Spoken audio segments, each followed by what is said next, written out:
Welcome to UGC E-Pathshala. The module we are going to discuss today is Sociological Theory of Rights. What are the learning outcomes of this module?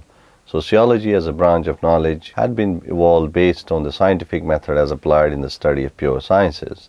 This module helps students find out the origin and formation of human rights and are well defined and reformulated along with research in the field of sociology. By the end of the module, students will come to know theorizing human rights in a sociological perspective. It's a vast subject, and that the scope of the subject is wide and very relevant for our understanding and expansion of human rights. So, introduction to sociology and rights. Sociology is a branch of knowledge. It studies societies. Man or woman, since his or her life in primitive times, has not been alone, has lived in a family, in a group. We may call a society is not that where in a place lives only one individual. For formation of at least two or more persons are required. Thus, family too is a society, a primary society. Sociology aims at study of societies in a scientific, logical and rational way. When we use the term science, one has to apply this word to modern science that was supported by sense perception, experimental verification and inference. Until 18th century, study of society was not given a scientific approach. In fact, all branches also aimed at knowing about the ultimate reality, and with curiosity of creation and with many questions on life after death, etc. All branches of life, of knowledge, like that we individually treat as botany, zoology, physics, medicine, astronomy, were treated as part of philosophy. It was only after inventions in science and technology, inventions of laws of electricity, dynamics, gravitation, and heliocentric theories, and many scientific inventions that developed human lives. Industrially and technologically, philosophers hitherto believed in certain eternal laws to guide the world. Supernaturally, followed deductive logic, the method of arriving at truth from universals to particulars. Philosophers like Pythagoras, Socrates, Plato, and Aristotle, and others too in the ancient times studied and theorized about man and society, but it's systemized only in the modern times with the influence of scientific developments. Francis Bacon's theory on inductive method of logic and scientific reasoning made certain philosophers too to follow science and inductive method of logic. In this context, in support of theories on universals that philosophers believe, that's to say that most Auguste Comte, a French philosopher, wanted to study philosophy in a scientific way. Later he studied societies in a scientific way and arrived at certain valid truths on study by experimental method. Auguste Comte was called the father of sociology. Sociology is a branch of knowledge which is a science which took a major role in the area of social science studies, human beings' interactions with each other, behaviors of people, factors that determine human social, economic, and political lives. Its objectives are to find out the ways to bring good social psychology in societies meant for well-being of all. Research data connected by sociology is a good source to understand social changes and developments too.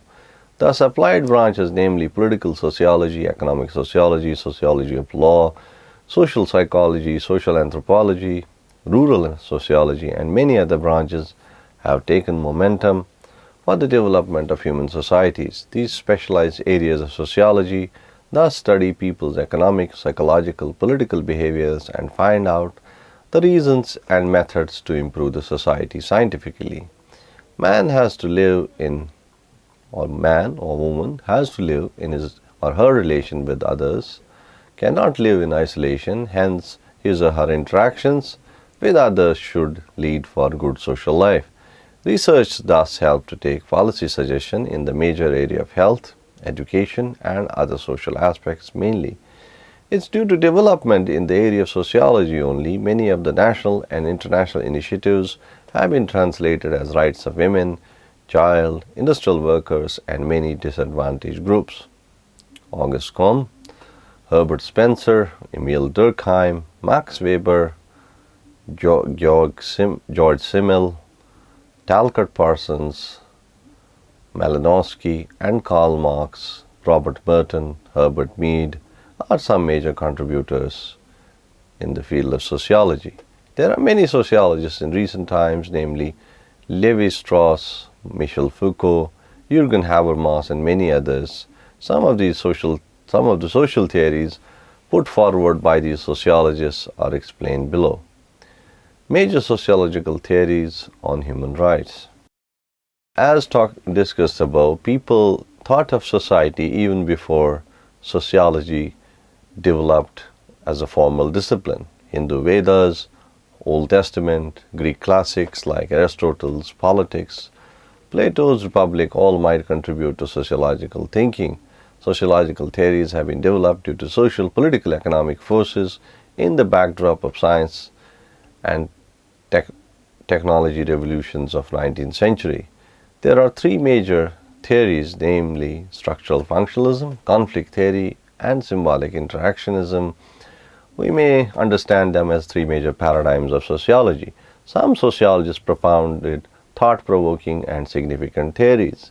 For example, Durkheim's studies on the reasons and rate of suicides at macro level. His research on macro level collected helped to evolve. The reasons were due to religious affiliation. Different affiliations found different rates. Thus, Durkheim found that Protestants had significantly more suicide rates than Catholic communities because Catholics had a more integrated family life. Now let's look at structural functionalism.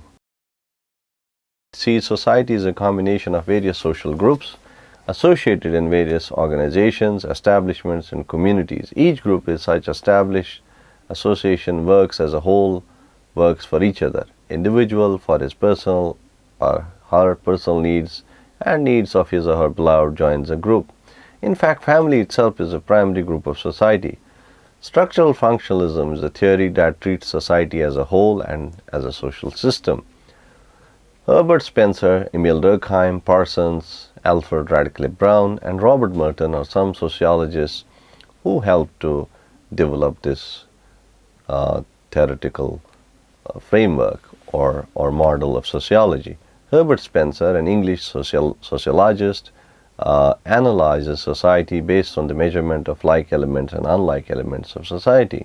It's the degree of integration and degree of disintegration that determines the strengths and weaknesses of that particular group or society. The more the structural elements that are self-sufficient and identical, the more the strength of the society. However, structural elements can be extended as educational institutions, health institutions at larger level. Further, each institution in turn will have its own structural components to integrate or disintegrate. Emil Durkheim lived from between 1820 and 1903. A French sociologist studied society in the area of goods and services and division of labor. Population density is for him the determinant to cause pressure and disintegrate as we understand in a general sense. Hence, division of labor, according to Durkheim, helps in social solidarity and integration, and a moral density, according to Durkheim. Auguste Comte too stressed on the systematic character of society and on the role of social consensus. Talcott Parsons, 1902-1979, viewed society as a functionally related structure, believed that the major function of state is to provide goods and services required for survival of the system. At the same time, he identifies four major issues of social system: goal attainment, adaptation, integration, and tension management. As for instance, Laluddin contends that in a factory management, it's important to see that a good relation is maintained between employers and workers, and to safeguard their needs and security are essential functions. Alfred Radcliffe Brown, 1881 to 1955, sensed the need for laws when all the members can do their functions together and also to make a society stable. For Radcliffe Brown defined function of any recurrent activity as the part it played in social life as a whole, and thereby the contribution it makes to structural continuity. Further, Robert Merton discusses three functions in his theory on structural functionalism. He understands that there are manifest functions and there are latent functions and there are dysfunctions. Well, manifest functions are visible to us. For example, educational functions for the children's development that make him or her self-sufficient by enabling him or her a career, but in the process sometimes other activities too will be carried out by the student, extracurricular activity or an activity that is not actually related with the major function. For example, of finding a spouse in the process of education in school or college. Such function is called latent function or something which was not intended in the first place. Dysfunction, according to Merton, is visible in non-performance of educational activity, dropouts, lower grades and non-attainment of graduation, and these are the areas where the institution needs to take care for the understanding of rights for all. In society, all the members play their role. We can then extend this theory on structural functionalism to any system or group, including family, lest quest and conflict for rights are inevitable. How conflict theory takes the other side of structural, we will now understand. Conflict theory is critical of functionalism, emphasizes conflict and inequality. Lauderdale held that conflict theory comes to us against structural functionalism, which sees society as well-integrated social system. This theory the conflict school deals with dominant social, political and economic forces. Karl Marx, Saint-Simon, Max Weber, George Simmel studied social systems in terms of conflict forces. Conflict theory basically aims not only to find the forces that are basis for social disequilibrium, but also makes use of the force of the deprived categories to wage a revolution in order to build a society with new social, political, economic and also familial values. Social change is possible while conflict is rife and makes the deprived desperate at one point and questions the society in a collective way. Whether Marx claimed himself as sociologist or not, many political theorists and sociologists and even economists consider him a sociologist. Marxism is treated as scientific socialism. To call Marx social inequality is rooted in mode of production, or the way we produce. How we produce is essentially what we understand as mode of production, and the relations that arise out of that, and accumulation of capital, money, land or anything that has a value and it makes powerful is the determinant of political power too. All individuals will be categorized into two classes according to Marx: bourgeois or the socially dominant class or the capitalist class, and proletariat class or the dependent class or the industrial working class. Any labor is not justly paid according to Marx. This leaves a surplus value which becomes the profit for the employer and a loss, unpaid labor, to the proletariat. Persistent loss makes the proletariat class weaker and weaker and the bourgeoisie or the capitalist class stronger and stronger. The conflict theory based on the social class struggle ends up when the proletariat unite, or when the industrial working class unite and wage revolution against the bourgeoisie and take social and political power. Many nations, though initially did not agree for political power gained through democracies or tyrannies, once gained will tend to be lost by any person, groups or nations. Over a period of time, the impact of Marxist thought led nations to understand the humanistic aspect of labor and tried to build welfare economies and welfare states or socialistic democracies. Max Weber too, like Marx, is a reformist and he believed in rationalization of legal systems, rules. Like Weber too saw the conflicting and competing forces in the society to cause inequality. Weber identified many other inequalities other than economic inequalities, meaning inequalities between genders, races, and other social statuses. According to Weber, understanding of political, economic, and social worlds is to be done not only through the concept of conflict, but also through using other concepts such as advantages, power, prestige, and privileges. And Weber was able to present a broader perspective of conflict theory.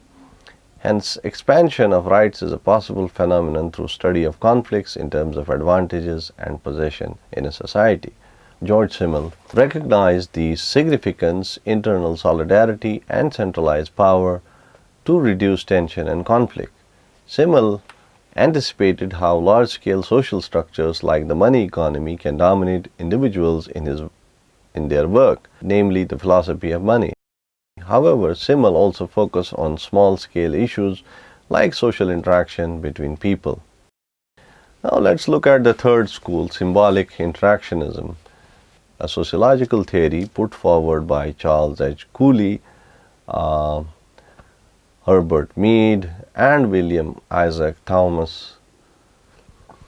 It studies social phenomena both at social and psychological levels. These sociologists were interested to know how an individual acquires personal and social characteristics, also social identity. Mead had worked further, and to him, human mind itself is a social product. Some features of symbolic interactionism are: symbolic interactionism studies human responses. People respond in a subjective way. It's futile to evaluate one's behavior in an objective way. It analyzes social relations at a micro level, meaning very small levels. It examines the role of communication as a unique phenomenon, as how through communication we create a reality, and social pattern is subject to negotiation. Social patterns are expressed in symbolic patterns. People influence each other through their actions, and it's an ongoing process. How people assign values to things do not convey intrinsic value. Meaning and values are social products. Meanings have permanent character. Their implications may differ. Look at the significance of sociological theory today. Study of sociology has a significant relevance for the study of rights. While structural functionalism can help us to appreciate the moral strength of societies and major organizations and how human rights are important for maintaining social order and integration, conflict theory, on the other hand, deals with disintegrated components and issues of society. Further, conflict theory helps us to reconstruct the society on new social and political principles at larger level. Structural functionalism helps to see society not only as social order, but as a moral order to help each other respect each other's rights. Educational institutions and religious institutions all support to help this moral and social consensus according to this theory. Studies in this area help societies to know the moral basis of rights, moral strength of institutions, and helps us to educate and rectify the declining strength of societies. For example, studies on geriatric care, and not only studies the status of aged people, but also paves the way where rights of elderly are secured. For example, Canada improved well-defined health care systems for elderly people. Conflict theory gained significance in the open debates for women's rights against exploitation, abuse, and harassment. As we understand from the conflict theories, they helped nations to revolt and to establish democracies and to protect rights of majority. Even today, nations like Myanmar, Siberia are struggling to establish democracies. Not only in the third world nations, we find discrimination in distribution of rights. In the developed nations, economically developed nations, quests for rights of women and colored people and rights of migrants are not satisfactory. This theory also is relevant in the branch of social psychology to resolve conflicts in an amicable way too. Some of the peace theories of Gandhi, Confucius, Lao Tzu, Dalai Lama, and ecumenical perspectives aim to resolve conflicts in a non-violent way. For example, Gene Sharp, a sociologist of our times and also the one who was influenced by Gandhi, founded the Albert Einstein Institute in 1983 to establish democracy non-violently through his works like Waging Nonviolent Struggles, 20th Century Potential, and From Dictatorship to Democracy, a conceptual for liberation. These are some of his key works that have contributed to non-violent social movements or furthered our understanding of non-violent tactics. Let's conclude. Summary: theory and structural functionalism impacts integrity and solidarity. Conflict theory helps us to understand social change through negotiation or sometimes through revolution, and symbolic interaction might help us to understand perspectives at individual level and help qualitative studies in society. No theory is comprehensive. We have to look each theory in its specialized way as well as in its relation with other aspects. And we also understand that the scope for sociological theory is vast. Particularly, to sum up,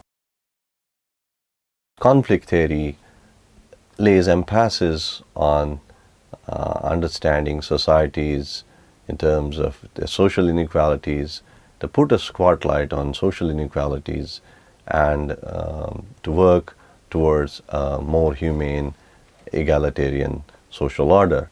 So, sociological theory, particularly conflict theory, has helped us to become more aware of rights that had been hitherto ignored in sociology. And for example, feminist theory is a variant of conflict theory that has made us sensitive towards questions of gender stratification and has helped in furthering the cause of women's rights. Thank you very much.